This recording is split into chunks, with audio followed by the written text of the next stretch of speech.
दोस्तों नमस्कार, मेरा नाम राहुल है और आप देखना शुरू कर चुके हैं आपका अपना चैनल बुद्धा इंस्पायर्ड। चुनाव परिणाम से ठीक पहले ममता बनर्जी आखिरकार सुप्रीम कोर्ट में चुनाव आयोग के खिलाफ कौन सी याचिका लेकर पहुंच चुकी है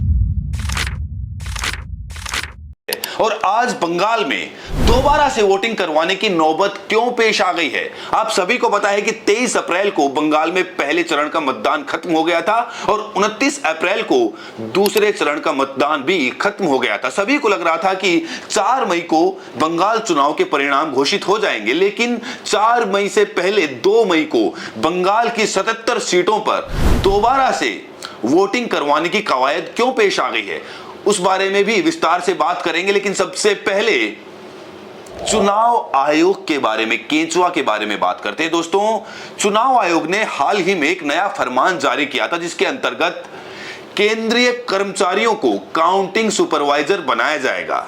यानी कि ईवीएम में से जो वोट की काउंटिंग होती है उसके लिए केंद्रीय कर्मचारियों को नियुक्त किया जाएगा और उन्हें यह काम सौंपा जाएगा जिससे कि काउंटिंग पूरी तरह से सुनिश्चित की जा सके। लेकिन इसी के खिलाफ ममता बनर्जी सबसे पहले हाई कोर्ट में पहुंची थी, लेकिन हाई कोर्ट ने उनकी याचिका को खारिज कर दिया था, ये कहते हुए कि ये चुनाव आयोग का काम है और चुनाव आयोग केंद्रीय कर्मचारियों को काउंटिंग सुपरवाइजर के तौर पर नियुक्त कर सकता है।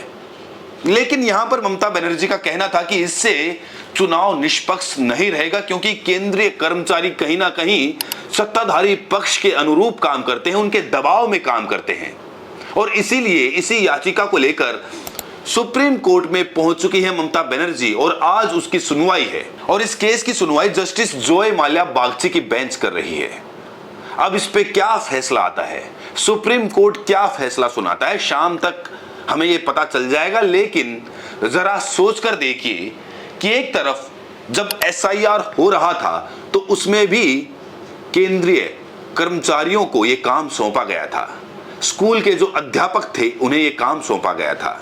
हालांकि वो बार बार कहते रहे कि हमारे ऊपर बहुत ज्यादा प्रेशर है, काम का प्रेशर इतना ज्यादा है कि हम ठीक तरीके से अपना काम नहीं कर पा रहे हैं। और दूसरी तरफ एसआईआर के दौरान यह भी आरोप लगे थे कि कहीं ना कहीं जो अध्यापक हैं, जो टीचर हैं, जो एसआईआर का काम कर रहे हैं, उनके पास पर्याप्त प्रशिक्षण नहीं है। तो यही बात क्या काउंटिंग सुपरवाइजर के लिए लागू नहीं होती है? क्या प्रमोशन पाने के लिए, ट्रांसफर करवाने के लिए केंद्रीय कर्मचारियों को अपने अनुरूप कार्य करने के लिए मजबूर नहीं किया जा सकता है क्या?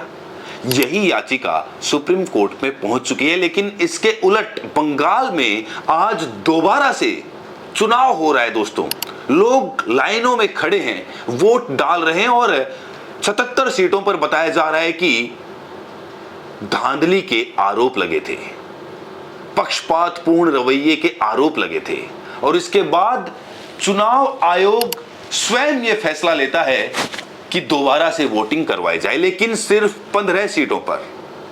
24 परगना और डायमंड हार्बर ये दोनों जगह टीएमसी का गढ़ रहा है। टीएमसी यहां पर हर बार मजबूत रही है। पिछली बार भी 31 में से 30 सीटें यहां पर टीएमसी को मिली थी, वहां पर जीत दर्ज की थी और एक सीट जो थी वो भी बीजेपी के पास नहीं थी। वहीं पर 15 सीटों पर दोबारा से चुनाव हो रहा है। लेकिन ताज्जुब की बात यह है कि फॉल्टा विधानसभा सीट, जहां पर जहांगीर खान और आईपीएस अजय पाल शर्मा का विवाद हुआ था, जहां पर ईवीएम पर टेप लगाए जाने का भी आरोप लगा था, वहां पर दोबारा से चुनाव नहीं हो रहा है। इसमें अगर आप बात करेंगे तो मगरा घाट पश्चिम और डायमंड हार्बर, यहां की वो 15 सीटें हैं जिनके ऊपर दोबारा से आज मतदान हो रहा है। तो जिन लोगों को लग रहा था कि बंगाल में चुनाव खत्म हो गया और दोबारा वोटिंग नहीं हो सकती, तो चुनाव आयोग के इस फैसले के बाद आज फिर से वोटिंग हो रही है और कहा जा रहा है कि यह फैसला चुनाव आयोग ने सत्ताधारी पार्टी बीजेपी के कहने पर लिया है।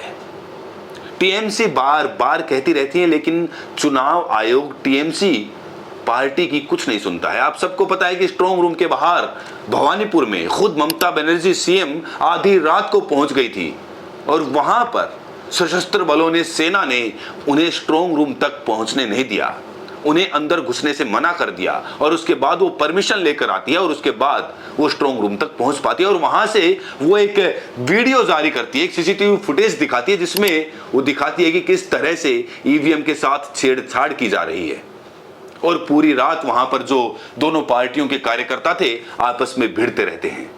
तो चुनाव आयोग का ये पक्षपातपूर्ण रवैया जो हमने बिहार में देखा, जो हमने महाराष्ट्र में देखा, अब क्या पश्चिम बंगाल में भी उसी तरीके का रवैया अपनाने की कोशिश की जा रही है?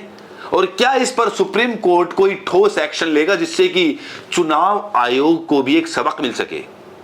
मनोज अग्रवाल बार बार कह रहे हैं, जो कि आपको बता दें, मनोज अग्रवाल पश्चिम बंगाल में मुख्य चुनाव अधिकारी बनाकर भेजे गए थे, लेकिन अब खुद ज्ञानेश कुमार गुप्ता पश्चिम बंगाल में जो चुनाव चल रहा है 15 सीटों पर, उनका जायजा लेने के लिए पश्चिम बंगाल में मौजूद हैं। उनकी निगरानी में सारा चुनाव चल रहा है। लेकिन यहां पर सबसे बड़ा सवाल यह खड़ा होता है कि पश्चिम बंगाल में हर तरफ चप्पे चप्पे पर सेना की मौजूदगी थी।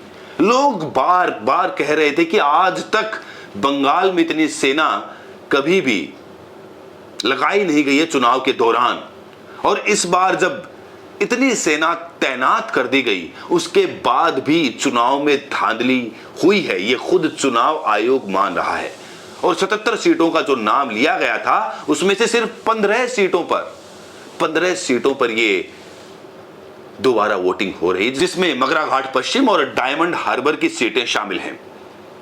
लेकिन 77 में से 15 सीटों पर तो आपने चुनाव करा दिया, लेकिन जो बाकी की 62 सीटें हैं उनके ऊपर भी क्या दोबारा से चुनाव होंगे, या फिर सिर्फ 77 में से 15 सीटों पर चुनाव करवाकर बात को यहीं रफा दफा कर दिया जाएगा? आपको क्या लगता है दोस्तों, क्या पश्चिम बंगाल का चुनाव निष्पक्ष था? क्या यह संविधान की जीत थी?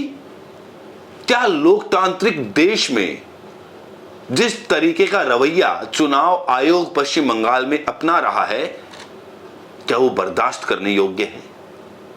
हालांकि बीजेपी लगातार ये आरोप लगा रही है कि टीएमसी हार के कारण, टीएमसी को पता है कि इस बार वो बंगाल में नहीं आने वाली है और इसीलिए वो जगह जगह प्रदर्शन कर रहे हैं, अपनी भाप निकाल रहे हैं, अपना गुस्सा जाहिर कर रहे हैं, क्योंकि वो हार बर्दाश्त नहीं कर पा रहे हैं। और दूसरी तरफ टीएमसी, ममता बनर्जी की पार्टी, आरोप लगा रही है बीजेपी पर कि बीजेपी पक्षपातपूर्ण तरीके से चुनाव को हथियाना चाहती है। उन्होंने तो गुस्से में आकर यहां तक कह दिया कि एक इशारे पर 10,000 कार्यकर्ता यहां स्ट्रांग रूम के बाहर इकट्ठा हो जाएंगे। और यह बयान खुद बंगाल की सीएम ममता बनर्जी का था। उन्होंने कहा कि मुझे बाहर से लोगों को बुलाने की जरूरत नहीं है, सिर्फ एक इशारा काफी है। आपकी तरह जैसे आप बाहर से लोगों को बुलवाते हैं, हमें बाहर से बुलवाने की जरूरत नहीं है। हालांकि ये तो बंगाल की जनता जानती है, बंगाल की जनता को ही निर्णय करना है, लेकिन जो निर्णय आएगा 4 मई को, क्या वो बंगाल की जनता का होगा? ये सबसे बड़ा सवाल है। और आज सुप्रीम कोर्ट में जो फैसला आएगा कि केंद्रीय कर्मचारियों को क्या काउंटिंग सुपरवाइजर बनाया जा सकता है, क्या वो निष्पक्ष होकर वोटों की काउंटिंग ईवीएम के जरिए कर पाएंगे, क्या उन पर विश्वास किया जा सकता है? क्या विपक्ष की पार्टियां केंद्रीय कर्मचारियों पर, जो केंद्र के अधीन काम करते हैं, अपनी नौकरी करते हैं, क्या विपक्ष की पार्टियां उन्हें काउंटिंग सुपरवाइजर के तौर पर बर्दाश्त कर पाएंगी? और जिस तरीके से हाई कोर्ट ने उनकी याचिका को सिरे से खारिज कर दिया था, और उसके बाद जब ममता बनर्जी सुप्रीम कोर्ट में पहुंची है, तो क्या लगता है जस्टिस जॉय माल्या बागची की बेंच क्या फैसला सुनाएगी? दोस्तों, अपनी प्रतिक्रिया कमेंट सेक्शन में जरूर दें और साथ में यह भी बताएं कि आप ये वीडियो देश के किस कोने से देख रहे हैं। बहुत बहुत शुक्रिया।